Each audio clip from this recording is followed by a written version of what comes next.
সম্প্রতি মাইলস্টোনে মর্মান্তিক বিমান দুর্ঘটনায় নিহত ও আহতদের স্মরণে মালদ্বীপে অবস্থিত বাংলাদেশ হাই কমিশনে একটি শোক বই খোলা হয়েছে। সপ্তাহব্যাপী এই শোক বইয়ে মালদ্বীপের পররাষ্ট্রমন্ত্রী ডক্টর আব্দুল্লাহ খলিল সহ বিভিন্ন কূটনৈতিকবৃন্দ শোক বইটিতে স্বাক্ষর করেছেন ও শোক বার্তা লিপিবদ্ধ করেছেন। শোক বার্তায় তারা এই মর্মান্তিক দুর্ঘটনায় নিহতদের পরিবার পরিজনের প্রতি সহানুভূতি প্রকাশ করেছেন।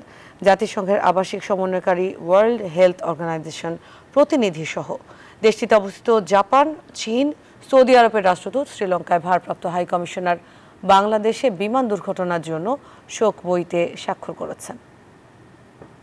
ঢাকার উত্তরা মাইলস্টোন স্কুল অ্যান্ড কলেজের বিমান দুর্ঘটনার যে ট্র্যাজেডি, সেটার স্মৃতিচারণ উপলক্ষে বাংলাদেশ হাই কমিশন মালদ্বীপের উদ্যোগে শোক বই খোলা হয়েছে। মালদ্বীপের মাননীয় পররাষ্ট্রমন্ত্রী আমাদের এই শোক বইয়ে স্বাক্ষর করেছেন এবং তার যে শোক বার্তাটি রয়েছে তিনি সেটি লিপিবদ্ধ করেছেন।